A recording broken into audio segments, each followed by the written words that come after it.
afternoon, everyone. Good afternoon, and happy Black History celebration. It is an honor to be with the incredible leaders and dear friends who are here today, including, of course, our extraordinary President, Joe Biden, our First Lady, Dr. Jill Biden,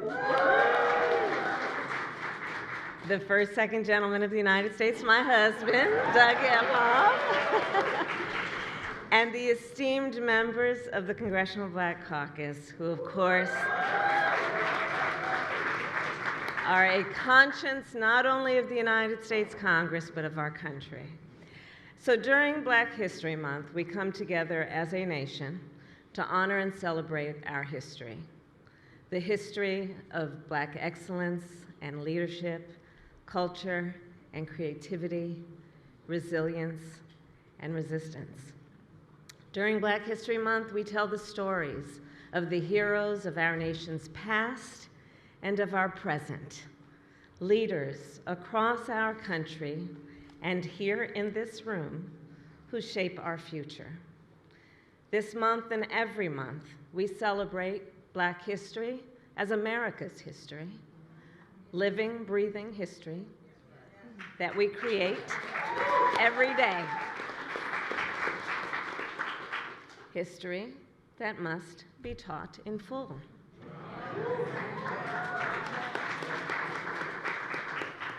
History has also taught us that we must see clearly and speak truth about the moment we are currently in.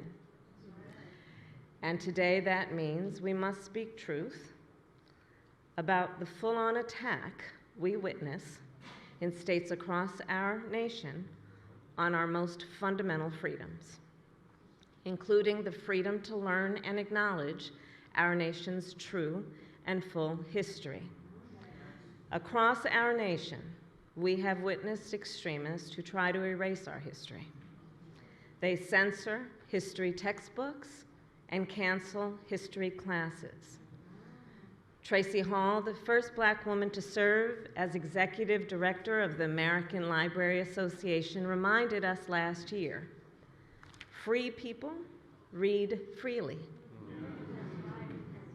And yet, today, we see extremists who pass book bans in this year of our Lord 2024.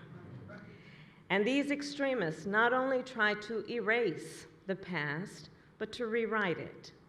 In Florida, the third largest state by population in our nation, so-called leaders intend to teach our children that enslaved people benefited from slavery.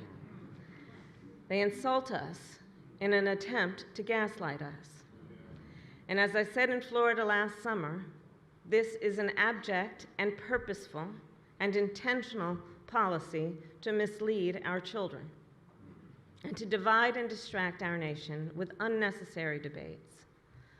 Let us be clear, and I know we are, to build a brighter future for our nation, we must learn from our past.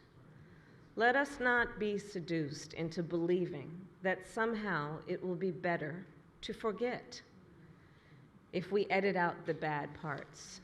No. We will be stronger when we remember. We will be better when we remember. Only if we learn the lessons of our history can we ensure that the wrongs and injustices will not be repeated.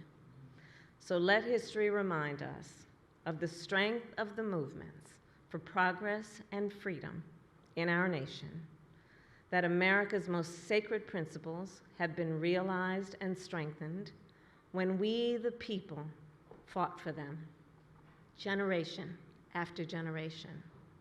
And now, let us all play part in the relay race that makes history, knowing that it is we who have been passed the baton.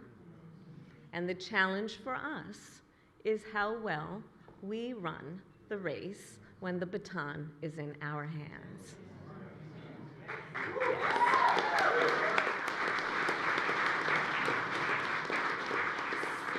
So in this moment where we know there is a coexistence between all that is about the history of struggle and the history of celebration, knowing of our successes, during this month and always, let us celebrate the heroes and the excellence as we fight for our country and its most sacred ideals, knowing we are made for this moment. And so was our President, Joe Biden.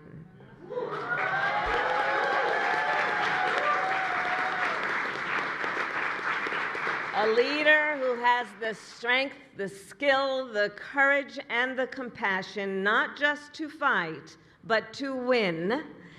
And now to introduce our president, it is my great honor to welcome an extraordinary young leader. I can't wait for you to get to know him, Nigel Murray.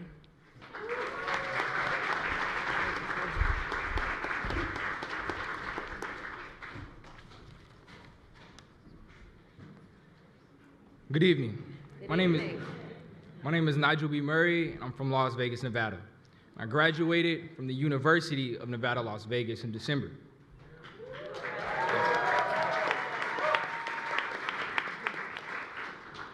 When my family became a registered foster home, I saw at firsthand the challenges that foster children faced, often without adequate clothes on their back.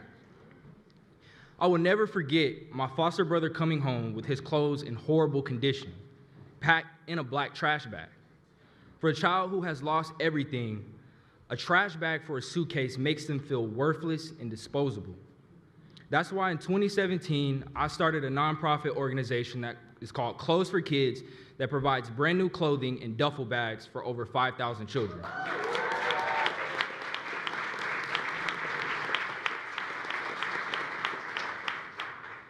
My inspiration to serve is my father.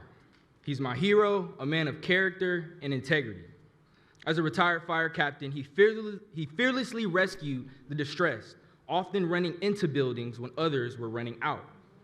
Throughout the early history of black firefighting, it was not well documented, but the first black fire chief is thought to be Patrick Raymond, appointed chief engineer of Cambridge, Massachusetts Fire Department in 1871. And Molly Williams is known to be the first woman African-American firefighter who served in Lower Manhattan. My father stands on their shoulders. Also know that trying to make an impact can be challenging, but I have a president and a vice president who have my back.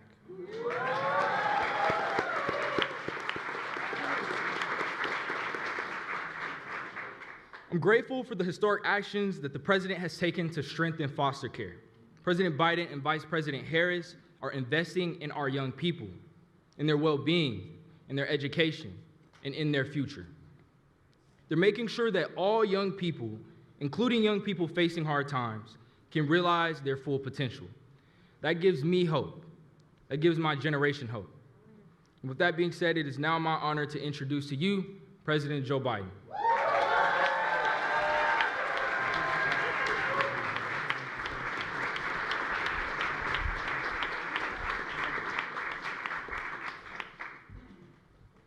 Nigel, thank you for that introduction. Where's Mom and Dad? Put your hands up so everybody can see you.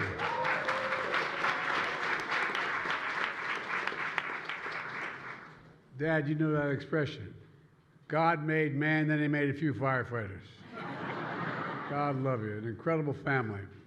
And I need a commitment from you, old buddy, that when you're president and they say Joe Biden in the waiting room, you remember who I am.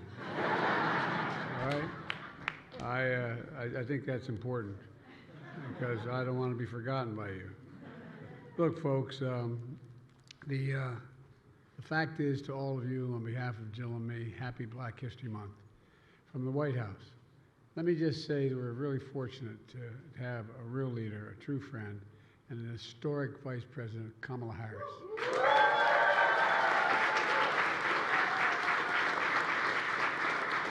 I not only ask her to join me, I love her. It's a good relationship. She's doing an incredible job on everything from voting rights to reproductive freedom to economic opportunity to foreign policy and national security and so much more. We couldn't do this without you, Kamala, and that's a fact. Thank you, thank you, thank you. And the same goes for Doug. He's a great friend. He also teaches now these days. You guys don't teach the same school, do you? No. Yeah. There's so many friends here that if I were to acknowledge everyone, we'd be here till next Black History Month. But look, folks, we will be back here next year.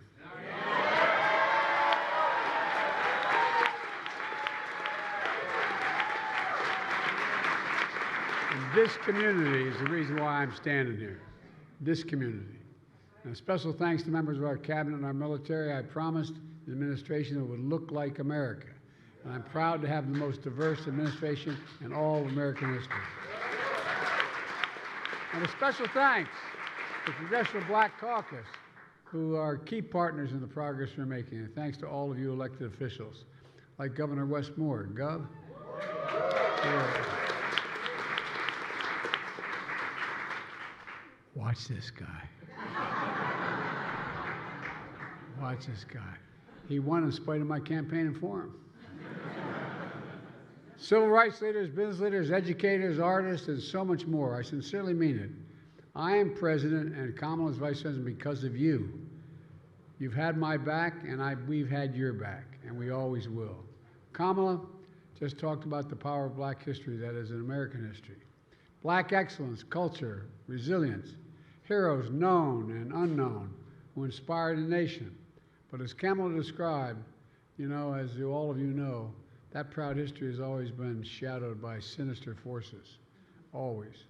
Trying to erase our history, trying to deny freedoms to those who seek to dim the brilliance of our nation's North Star. That's the very idea of America, the very idea of America. And you know that we're all created equal in the image of God, deserve to be treated equally throughout our lives. We've never fully lived up to that, but we've never walked away from it before because of you and your ancestors before you, because of all the progress we made together, building a democracy that recognized the inherent dignity of all. My dad's favorite word was dignity. He used to say a job's about a lot more than a paycheck, Joey. It's about your dignity. It's about honor. It's about respect. And that's what everyone deserves, to grant each of us the power to shape our collective destiny. A democracy with dignity rooted in freedom, fairness, opportunity, and justice, and truth. Truth. Based on promises made and promises kept. A recognition that we all have promises to keep. So tonight, let's reflect on how we make history, not erase history. You know?